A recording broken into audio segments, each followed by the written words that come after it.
Hello everyone, welcome back again, or welcome to my YouTube channel, the I Need to Know YouTube channel. Today we're going to be discussing a topic that is something that is very common in most families, especially our African setting, and I've had quite a number of parents asking me questions in that direction. So today we're going to be talking about sibling rivalry. Sibling rivalry is something that is almost, common in all families, and it's so important that we deal with it, because if you don't attend to it on time, they may result to even worse situations later in life. So before we continue, please don't forget to like, comment, share and subscribe to our YouTube channel. Sibling rivalry is a competition, it's jealousy, it's animosity among siblings. Have you ever thought to yourself as a parent, why can't these children ever get along? Why do they keep fighting? Why do they keep quarreling?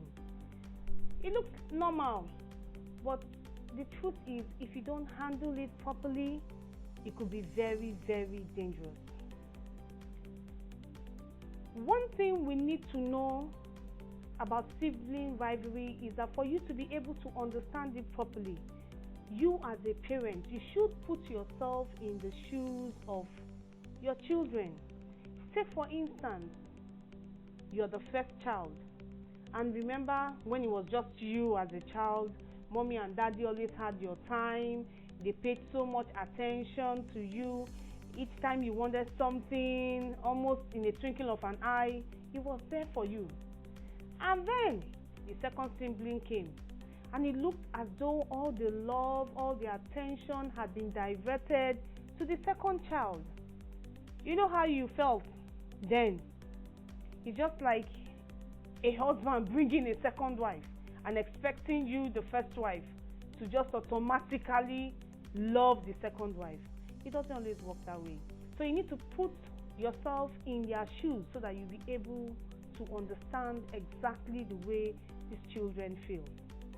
So sibling rivalry occurs when some children or a particular child begins to feel that mommy or daddy loves another child more than they love him or her, or they probably feel mommy and daddy are paying so much attention to a particular child than the other children.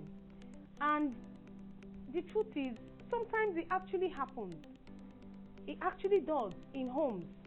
And that's why you find a situation whereby even as adults, maybe something happened between you and your sibling, and the next thing you're hearing is, even when we were much younger, that's how they used to treat you, as if you were the one that was better off than every other person. You can imagine something that happened over 15, 20 years ago. They still have it in mind. If they can carry such pain in their heart for that number of years, then that should tell you that you need to pay attention to some of the things we do as parents. Sometimes these things we do them unknowingly. There are things that we probably do not mean any harm, but we need to be very, very careful. So how do I manage sibling rivalry as a parent? Well, we live in a society that tends to applaud people who seem to be successful, or people who seem to be more successful than others. As a parent, you must be intentional not to cause or be seen as preferring one child to another for several reasons. Maybe that child you prefer, in quotes, seems to be smarter, or seems to be more intelligent, or seems to be doing better than the other child or the other children. You must be very, very careful. For instance, you may have a child who seems to be very intelligent, and maybe on prize giving days, that child seems to be getting so many awards, as compared to the other child or the other children. Most times as parents, you find out that it looks like you prefer this child that is getting all the awards, that is so famous. Why? Because in quotes, that child is making you proud. So you pay so much attention to that particular child. But don't ever forget, every child is unique and every child is special. You need to focus and celebrate all their positive attributes. The fact that a particular child is not getting awards on speech day does not make that child useless. Neither does it make that child less important than the other ones. Celebrate the strength of every child. If I remember calling my children, my husband and I had to call our children once, and we sat them down and we told them a few things about life. You think they are too young to know? They are not too young. What did we tell them? We told them something. As siblings, you must celebrate each other. You must love each other. You must assist each other.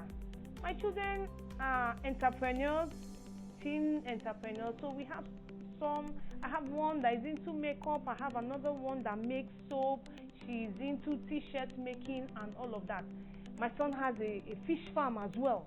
So they're all doing one thing or the other. But we have to sit them down and let them understand that you are not in competition with yourselves.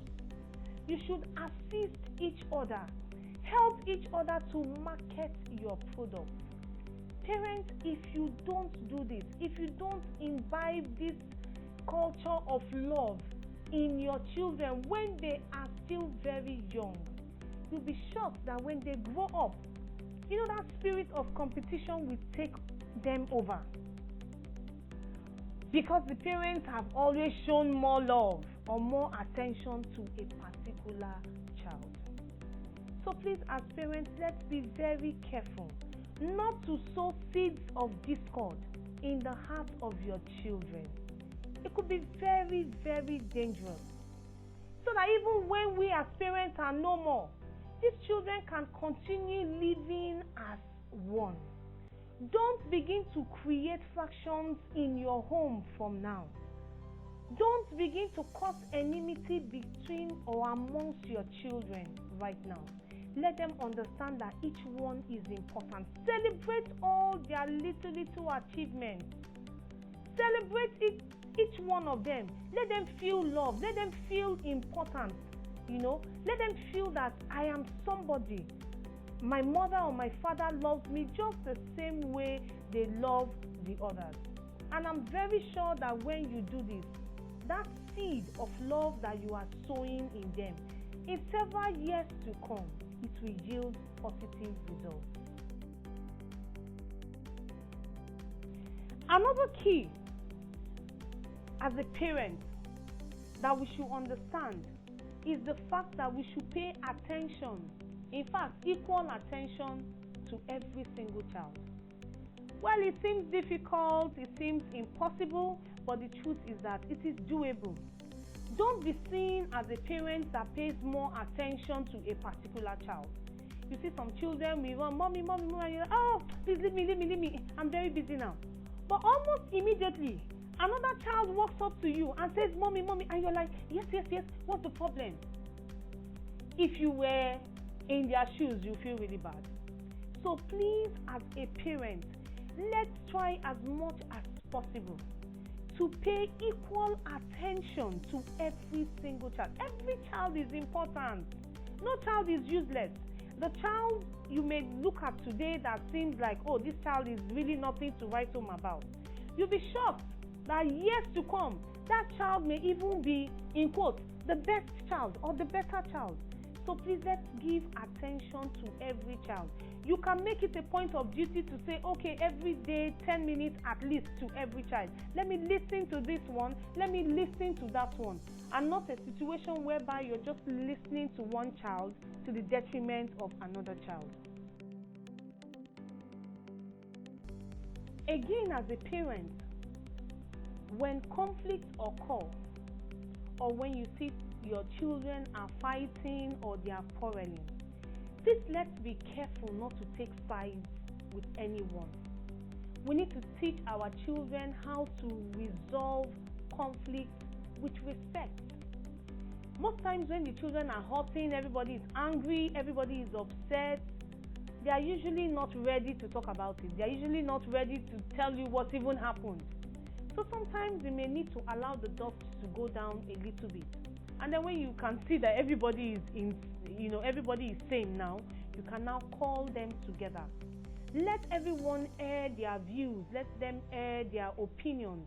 Let them air their feelings. And then they should do it with respect.